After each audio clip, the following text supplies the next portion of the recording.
안녕하십니까. 저는 대구대학교 삼성현 연구소의 재직중인 김종국 교수입니다. 저는 오늘 한 시대의 성리학자이신 이성정 선생을 소개하고자 합니다. 이성정 선생은 경주에서 청년기를 보내고 만년에 지금의 용성면 외촌리에 소재한 금악산으로 응거하였다 하는 이런 기록이 있습니다. 잘 아시는 바와 같이 경산 용성면에 소재한 관란성은 관란 이성정 선생과 또 거기에 배양되고 있는 회제 이연적 선생과의 관계에서 한 발 물러선 분이 바로 관란 이성정 선생입니다.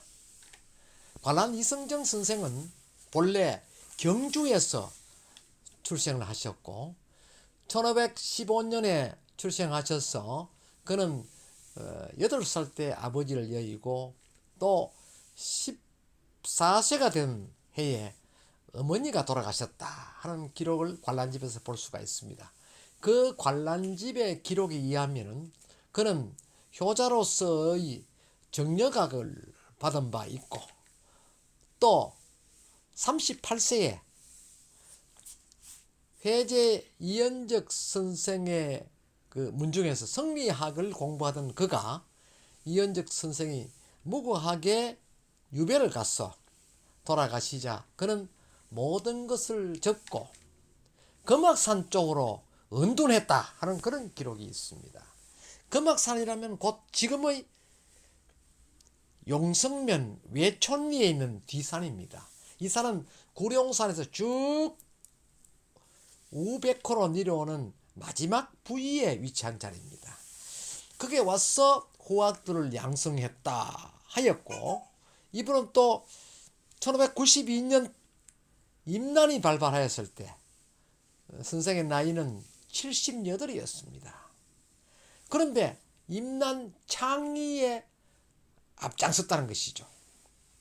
앞전에는 은둔을 하고 43세가 되는 해에 진사와 또 생원의 시에 즉 사마시에 합격했던 그런 인물로 알려져 있습니다. 그렇다면 그 사마시에 합격했던 장소가 지금의 경주냐 아니면 경산시 용성면 외촌리에 정한 곳인가 하는 것에 대한 여러 가지 이론이 있습니다만 어느 기록에서도 이를 명확하게 명시해 둔 바는 없습니다.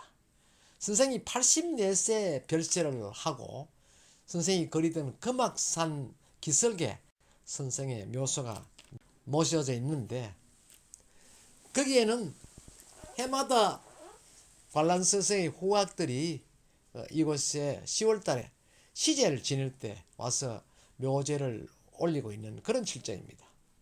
본래 관란 선생은 금악산 언돈에 와서 오로천에 그의 후학들과 같이 맹고대 방고대라는 곳에 올라가서 백구들에게 자신의 가슴에 깊숙이 담겨져 있는 이야기를 백구들과 논았다는 것이죠. 그 누구에게도 이야기하지 못하는 이야기까지도 백구들과 이야기를 나누었다 해서 밑에 불쑥 솟은 대를 반구대다. 그러니까 짝이다. 백구는 나의 친구고 짝이다. 이런 이름을 붙여서 그와 대화를 했다 하는 그런 기록이 있습니다. 그리고 그때마다 자기가 아끼던 후학, 장시야, 최부장 등과 같은 분이 항상 그를 따랐고 또 삼회당에서 그에게 수학하였던 유생들만 해도 약 300여에 달한다는 기록이 있습니다.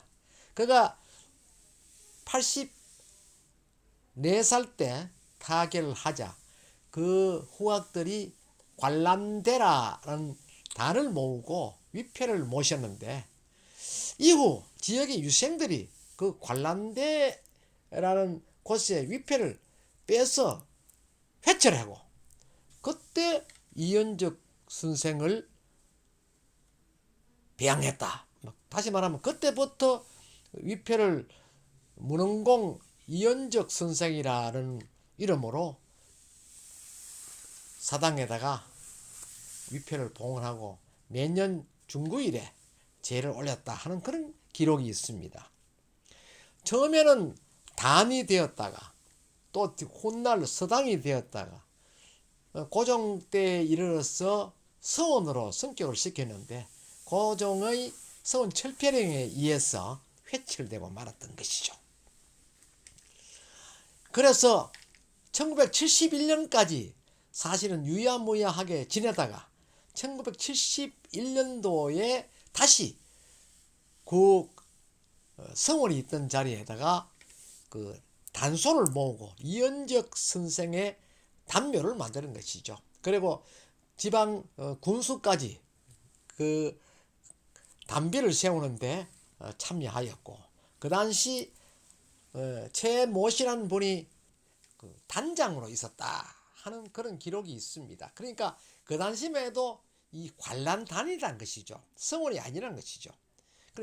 성원이라는 그 근래 이름은 1971년 이후에 명명되었고, 그때부터 관란서원이라는 이름이 붙게 되었다는 것이죠.